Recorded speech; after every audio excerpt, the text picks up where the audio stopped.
안녕하세요. 저는 21세기 경제학 연구소장이고요. 제 전공은 경제학이고 그중에서 특히 경제 병략에 많은 관심을 가지고 여러분과 여러 얘기를 나눠보고 싶습니다.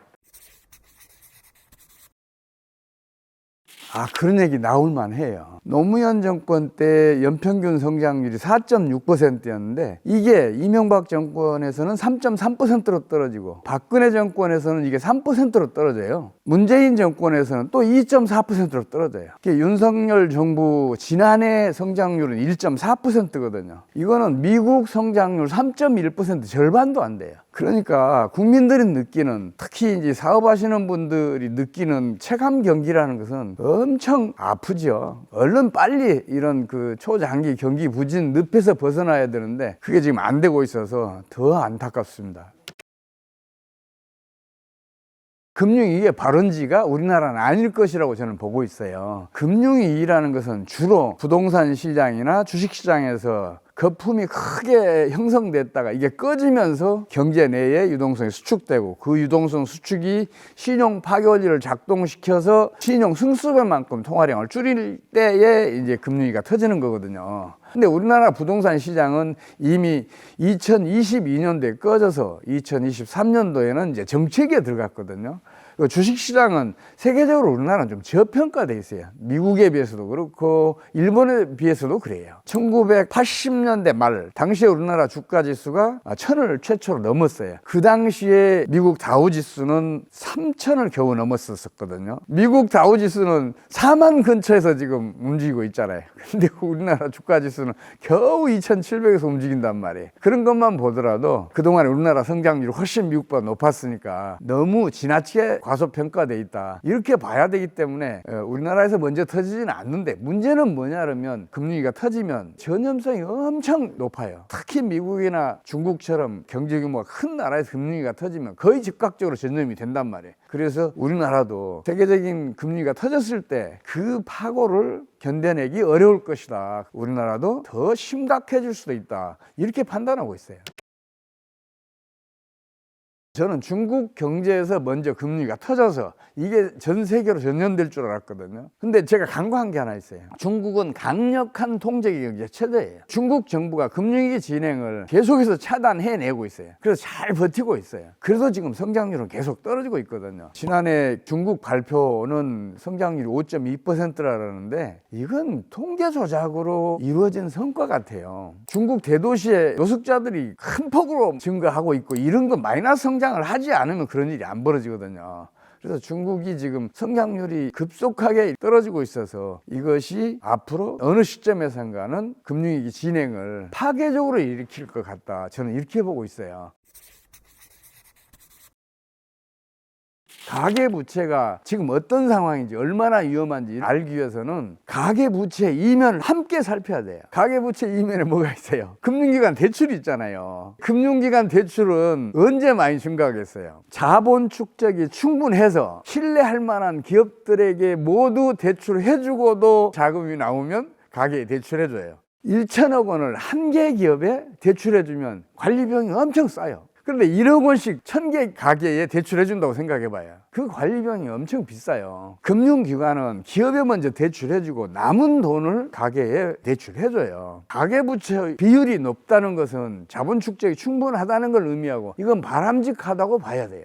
실제로 세계적으로 봐도 가계부채 비율이 높은 나라일수록 소득 수준은 높고 경제도 안정적이에요. 스위스, 네덜란드, 스웨덴, 미국 등등 그래요. 반면에 가계부채 비율이 낮은 나라는 소득 수준이 아예 낮은 저소득 국가이거나 선진국이더라도 경제가 비교적 장기간 정체하고 있는 나라에서는 가계부채 비율이 낮아요. 대표적으로 그리스, 이탈리아, 스페인, 일본 등등이 가계부채 비율이 GDP의 50% 내외에 불과해요. 가계부채 비율이 높으면 야, 이거 좋은 일이야, 이렇게 해야 되는데 우리나라 경제 전문가들은 반대로 얘기해요. 물론 그 사람들이 우려하는 이유가 있을 거예요. 금융위기가 오면 신용이 승수배만큼 경제 내 유동성이 수축된다고 말씀드렸잖아요. 유동성이 수축되면 이자율이 우선 올라가요. 그뿐만 아니라 빚을 냈으면 갚아야 되잖아요. 유동성이 부족해지니까 갚을 수가 없게 되는 거예요. 그래서 부실 채권이 되는 경우가 많아져요. 그래서 금융위기처럼 어떤 경제위기가 터지잖아요.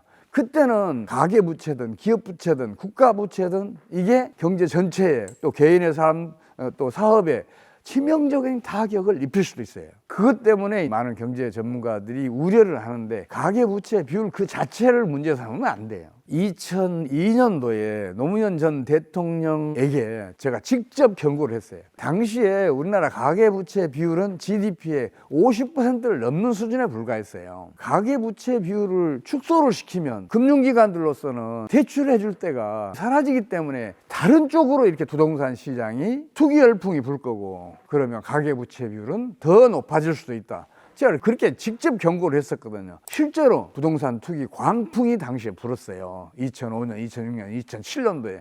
그래서 50%대였던 가계부채 비율이 70%까지 증가한 거예요. 노무현 전 대통령 경제정책에 대해서 제가 높이 평가할 정책이 하나 있어요. 지금 경제가 어려워지고 있지만 환율이 점진적으로 떨어지는 것을 용납한다면 수출은 큰 폭으로 증가할 것이고 경상수 적자도 계속 커질 것이다.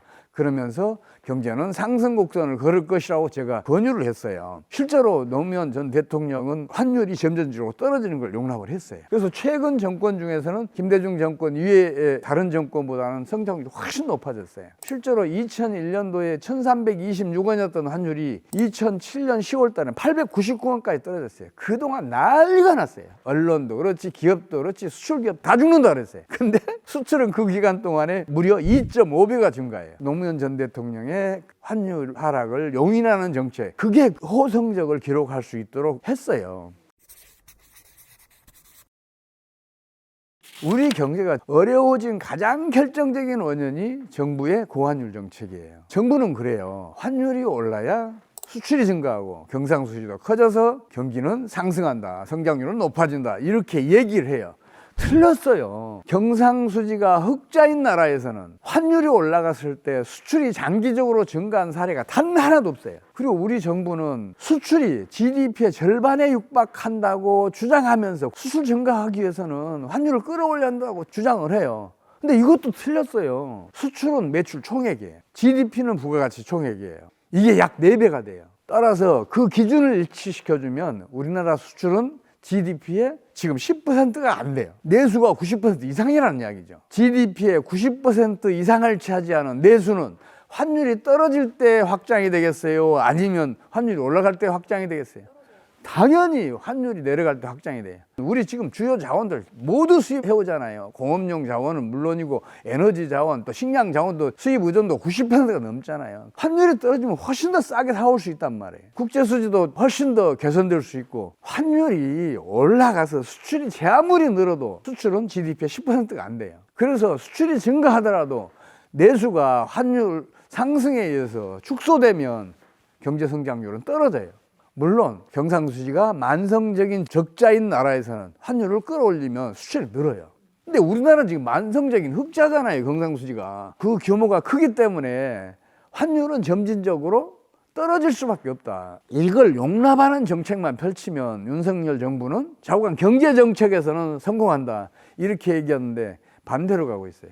그러니까 성장률이 계속 떨어지는 거예요. 좀 그건 제가 답답을 해요. 금융위기라는 것은 반복해서 일어나는 그런 특성을 가지고 있어요. 평균적으로 10년에 한 번씩 계속해서 반복해서 터졌어요. 근데 금융위기가 얼마나 심각한가는 금융위기가 터지기 전에 정부가 얼마나 과도하게 경기 부양 정책을 펼치느냐가 그 심각성을 결정을 하고, 그 타격이 얼마나 큰가는 정부가 얼마나 적절한 정책을 얼마나 신속하게 펼치느냐에 따라서 결정이 돼요. 우리 정책 당국자에게 꼭 당부드리고 싶은 게 있어요. 경제 이론에 집착하지 말고 과거에 터졌던 금융위기 당시에 각국 정부들이 어떤 정책을 펼쳤을 때 성공했는지, 어떤 정책을 펼쳤을 때 실패했는지, 이거라도 좀 공부를 좀 해주십사고 부탁드리고 싶어요. 과도한 경기 부양 정책이라는 게 두 가지 의미를 갖잖아요. 하나는 기준금리를 낮추고 통화량을 증가하는 것, 또 하나는 재정기축을 확대하는 건데, 이 두 개 다가 어느 경우에는 물가 상승을 촉발을 시키고 어떤 경우에는 경상수지를 악화시켜요. 경기가 부진할 때는 물가가 못 올라요. 근데 경기가 호조일 때는 물가 상승률을 급격하게 끌어올려요. 지금 미국이 고금리 정책을 쓰고 있는 건 다 알잖아요. 미국의 연준 의장이 자꾸 그 얘기하잖아요. 아직은 안심할 단계가 아니다. 물가가 아직 높은 수준이다. 앞으로 더 봐야 한다는 얘기를 하면서 기준금리 못 내리고 있잖아요. 그 원인이 어디에서 촉발을 했냐면 2020년도에 코로나 사태가 터졌잖아요. 그래서 경제 봉쇄 조치가 이루어졌잖아요. 전 세계 각국이. 그때 경제가 악순환에 들어가요. 급격하게 경기가 하강해요. 그때 지나치게 과도하게 경기 부양 정책을 펼쳐요.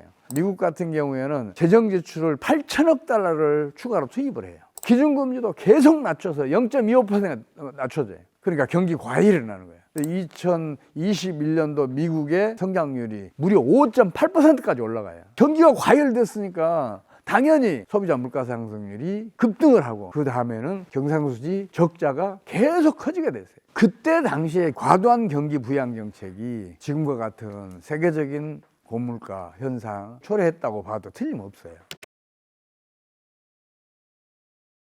우리나라는 미국에 비해서 재정 지출도 억제를 잘했고 또 통화 증발 억제를 잘했어요. 미국은 많이 부풀려져 있어요. 그래서 위험해요. 저는 우리나라 경제에 대해서는 대단히 낙관적으로 봐요. 정부가 만약에 환율의 점진적인 하락만 용인하면 지금 당장도 성장률 6% 간다고 얘기를 해요. 그렇게 갈 수 있어요. 우리나라 물가는 지금 3% 초반이에요. 2%대에서 금방 올라간 것에 불과해요. 가장 우리 물가의 저해 요인이 뭐냐면 고환율이란 말이에요. 우리 환율 1,000원대에서 지금 2022년도에는 1,460원까지 갔어요. 지금도 1,350원대에서 지금 오르내리고 있잖아요. 자원 가격이 하나만 안 올랐어도 주요 자원들 다 비싸게 사오잖아요. 최소한도 30% 이상 더 비싸게 사올 수밖에 없잖아요. 그래서 지금 물가가 불안한 거예요. 그거 빼놓고는 우리 경제는 굉장히 뛰어나다니까요. 경쟁력도 뛰어나고 성장력도 뛰어나고 성장 지속력도 뛰어나요. 지금 우리 정부가 환율의 점진적인 하락만 용납만 해주면 우리나라는 경기 부진에서 금방 벗어날 수 있다고 저는 자신 있게 말씀드릴 수 있어요. 미국 지금 대단한 호황이죠. 실업률이 3% 초반이에요. 물가 상승률은 지금 3.1%까지 떨어졌어요. 곧 2% 가요. 성장률도 지금 선진국 중에서는 가장 높아요. 또 주식시장도 다우지수 같은 경우는 한때 4만을 돌파했잖아요. 근데 문제는 뭐냐면 미국 경제의 이런 호황이 다른 나라의 희생 위에 이루어진 거예요. 유럽 경제 대부분 나라들이 경기 부진에 시달리고 있어요. 지난해 하반기부터 독일, 영국, 프랑스 등등 늦어도 4분기는 마이너스 성장 갔어요. 일본도 지난해 4분기, 3분기 연속 마이너스 성장을 했어요. 제3세계 국가는 인도만 빼놓고 거의 모든 나라들이 경제난에 시달리고 있어요. 미국만 홀로 잘 나가고 있어요. 이런 일은 1982년도에 있었어요. 1982년도에 세계 각국이 경제난을 겪고 있는데 미국 홀로 호조를 보였어요. 그러다가 다른 나라들이 경제난에서 벗어나더니 1983년도에는 미국만 마이너스 성장을 해요.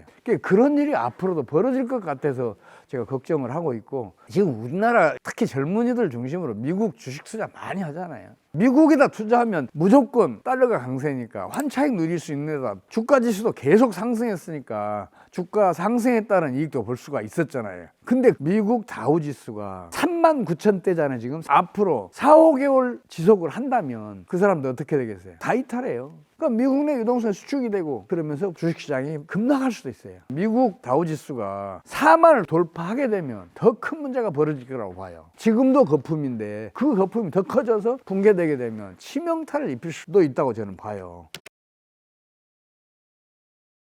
그걸 정확하게 파악을 하려면 미국이 언제부터 금리를 올렸는지, 언제부터 강달러 정책을 펼쳤는지를 먼저 파악을 해야 하고 왜 그렇게 됐는지를 알아야 돼요. 미국은 2022년도에 1분기, 2분기 연속 마이너스 성장을 했어요. 1분기에 마이너스 1.6, 2분기에 마이너스 0.6.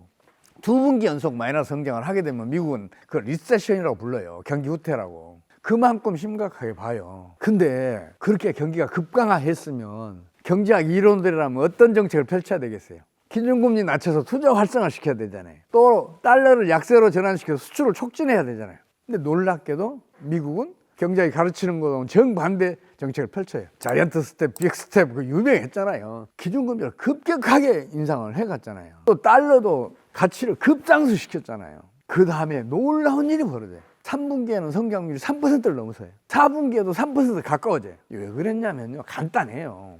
미국이 기준금리를 급격하게 상승시키니까 다른 나라 금리보다 높아졌잖아요.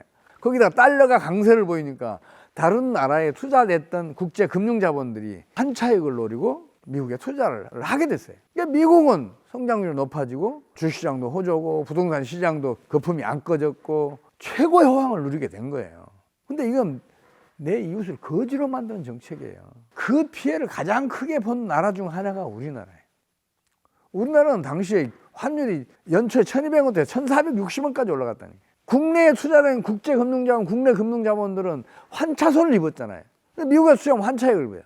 그러니까 국내 금융자본, 국제금융자본들 미국으로 흘러갔어요. 미국보다 지금 우리나라 기준금리가 2%나 더 낮아요. 미국에 투자하면 안정적인 데다가 금리도 많이 주잖아요. 그러니까 국내 저축들로 미국으로 흘러간 거죠. 그래서 우리나라가 2022년도 하반기부터 경기가 급강해요. 3분기에는 성장률이 반토막 나고 4분기에는 연율로 마이너스 1.6%를 기록해요. 미국의 고금리 강달러 정책의 영향이에요. 근데 우리나라보다 훨씬 피해를 크게 당한 나라들이 있어요. 제3세계 국가에서는 거의 50개에 가까운 나라들이 외환위기 늪에 빠져들었거나 직면하게 됐어요. 경기 하강이 대단히 심각했었고 물가도 급등하고 많은 나라들이 그 경제적 고통을 겪었어요. 그래서 제가 미국의 고금리 강달러 정책은 내 이웃을 거지로 만드는 정책이다. 그 부메랑을 미국이 반드시 받을 것이다. 그런 말씀을 드리는 거예요. 그건 아니에요. 지금 유동성이 풍부해져 있으니까 부동산 시장, 상업용 부동산에도 그 유동성을 공급해주고 있어서 거품의 붕괴를 막아주고 있어요. 이 거품이 붕괴되는 걸 막아주고 있으니까 그 문제는 안 일으키고 있는 거예요. 그런데 만약에 주식시장이든 금융기관 어느 한 곳에서 경영수지가 악화됐다, 소문이 나고 예금 인출 사태가 벌어지고 이게 시스템 위기로 발전을 하잖아요. 그러면 지금 상업용 부동산 투자해놨던 회사들, 금융기관들이 치명타를 입을 수가 있어요. 공실률이 얼마로 증가했다, 이런 것들이 금융위기가 막상 터지게 되면 거기에 치명타를 입힐 수 있다. 저는 그렇게 보고 있어요. 세계 경제 전체에도 신용 창조 원리가 작동을 하고 있어요.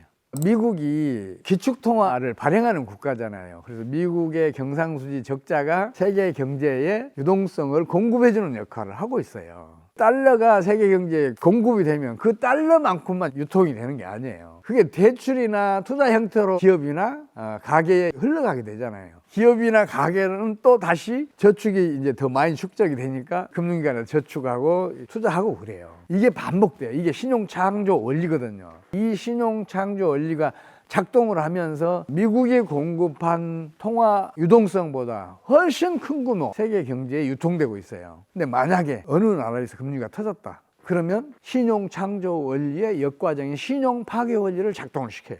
그래서 신용 승수만큼 세계 경제의 유동성을 축소시키는 역할을 해요. 만성적으로 국제 수지가 적자인 나라들은 제일 먼저 외환보유가 고갈되면서 외환위기 늪에 빠져들어요. 그러면서 세계 경제의 유동성이 계속해서 축소되는 악순환이 벌어져요. 금융위기는 전염성이 아주 뛰어나요. 어느 한 나라, 특히 경제 규모가 큰 나라에서 금융위기가 터지면 거의 즉각적으로 세계 경제 전체가 금융위기 늪에 빠져들어요. 경제난이 아주 심각해지게 되죠. 세계 각국이 경제 정책의 공조 체제를 확고하게 구축하고 있는 상태에서 각국 정부들이 적절한 정책들을 신속하게 펼치게 되면 그 금융위기를 차단해낼 수 있어요. 2008년 말에 미국의 금융위기, 그 서브프라임 모기지기라고 그러잖아요. 그 금융위기는 대공황 때보다 훨씬 더 심각하게 진행이 됐어요.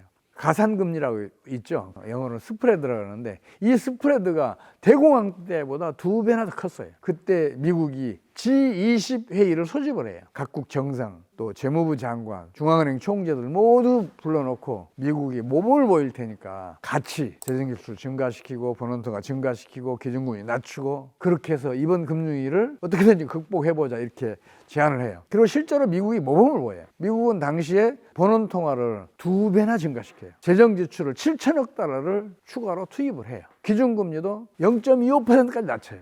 그러면서 금융위기 진행을 차단해냈어요. 만약에 어느 한 나라만 재정지출을 증가시키고 번원통화를 증가시키잖아요.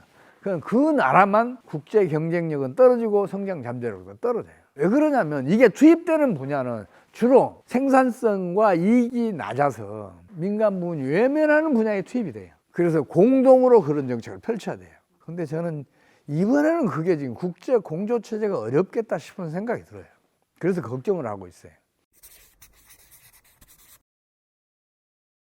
미국이 기준금리 낮추기가 어려울 것 같아요. 미국은 아주 난처한 상황에 처해 있지 않는가, 저는 그렇게 보고 있어요. 만약에요, 미국이 기준금리 낮춰봐요. 미국에 투자했던 국제금융자본들 환차손 피해서 미국을 떠나요. 그러면 지금까지 미국 호황을 이끌었던 주식시장, 부동산 시장 유지해줬던 그 유동성들이 미국을 떠나게 되면 유동성이 수축이 되고 미국 내에서 신용 파괴가 작동을 해요. 그럼 금융위는 거의 즉각적으로 진행을 해요. 연준 의장이 기준금리를 낮출 듯 여러 차례 얘기했잖아요. 근데 못 낮춰요. 근데 그건 구두 정책이란 말이에요. 그거 믿으면 안 돼요. 구두 정책이라는 것은 기준금리를 낮출 의향이 없을 때 그 얘기를 한단 말이에요. 만약에 실제로 낮출 것 같으면 구두 정책 안 써요. 구두 정책 쓰는 순간에 기준금리 낮추는 효과가 이미 나타나거든. 그 기준금리 낮춰봐야 아무 소용이 없어요. 그래서 구두 정책과 실제로 일어나는 정책, 이걸 반드시 구분하실 필요가 있어요. 미국 연준 의장은 기준금리 낮추는 걸 극도로 지금 조심스럽게 접근하고 있잖아요. 지금 미국은 장기금리가 단기금리보다 낮아요. 시장금리가 기준금리보다 낮아요. 이거 있을 수 없는 얘기거든요. 이게 왜 그렇겠어요? 우리 연준이 기준금리를 장차 낮춰준다고 얘기했어. 낮춰줄 거야. 이 기대심리가 반영돼 있단 말이에요. 근데 기준금리를 현상대로 유지를 시키면 그러면 시장금리가 기준금리보다 더 높아져야 될 거 아니에요. 또 장기금리가 단기금리보다 더 높아질 거 아니에요. 시장금리, 장기금리가 급등을 하면 그 가격들은 폭락해요. 또 그것과 관련된 파생금융 상품들은 레버리지가 보통 20배니까 기준금리 떨어진 것보다 20배만큼 가격이 떨어진단 말이에요. 그러면 미국 금융기관 어느 곳에선가는 경영수리가 악화돼서 파산하는 일이 벌어져요. 그렇게 되면 예금 인출 사태가 벌어지고 이게 이제 전염이 된단 말이에요. 그러면서 금리가 빠르게 진행될 수 있어요. 이게 미국이 지금 아주 난처한 상황이라고요. 그래서 제가 미국 경제를 그만큼 걱정하고 있는 거예요. 문화라는 것은 잘 사는 나라에서 못 사는 나라로 흘러가는 게 정상이에요. 잘 사는 게 부러우니까 그 문화도 본받는단 말이에요. 근데 우리나라 엔터업계는 그걸 역류시키고 있어요. 역류시키려면 2배 갖고 안 돼요. 3배의 힘이 필요해요. 그만큼 우리나라 엔터업계 연예인들은 세계 최강의 경쟁력, 세계 최강의 성장력을 가지고 있어요. 그럼 엔터업계만 그러냐는 거예요. 산업계에서는 국민소득 10만 달러도 견뎌낼 산업들이 크고 있어요. 수송기계류를 비롯한 일반 기계류. 기아자동차, 현대자동차는 지금 일본 자동차보다 훨씬 비싼 값에 팔리고 있잖아요. 세계 최고의 차라는 칭송을 받고 있잖아요. 그뿐인가요? 화장품, 배터리, 제약, 이게 포함된 정밀화학 산업계도 아주 빠르게 크고 있어요. 우리 배터리 산업은 기술적으로는 어느 나라도 따라오지 못할 정도로 우리가 앞서 있잖아요. 화장품도 지금 K뷰티라 해서 엄청 각광을 받고 있고 품질이 그만큼 우수하니까 각광을 받는 거예요. 세계적으로. 정밀 기계 산업도 그만큼 빠르게 성장하고 있어요. 헤아리기 어려울 정도로 많은 중소기업 생산하는 제품들이 세계적으로 명품 대접을 받고 있단 말이에요. 한류가 보여줬듯이 그만큼 세계적으로 최강이고 우리 기업도 세계 최강이라니까요. 우리 경제의 앞날은 엄청 밝아요. 정부 정책만 실패하지 않으면, 그것도 딱 하나, 고환율 정책만 폐기하고 시장에 매여서 환율이 점진적으로 떨어지는 걸 용납하는 정책을 펼치면, 물론 환율이 1년에 50원 이상씩 떨어지면 수출업체들이 도산하는 일이 벌어질 수 있어요. 이때는 환율 방어 정책이 필요해요. 그래서 환율이 1년에 한 50원씩 계속 떨어져서 800원대, 700원대까지 떨어지면 우리나라 인당 국민소득 8, 9만 달러까지 금방 올라갈 수 있어요. 저는 그렇게 믿고 있어요. 제가 준비한 내용은 여기까지입니다. 내용이 유익하셨다면 구독과 좋아요, 알림 설정 제발 부탁드립니다. 감사합니다.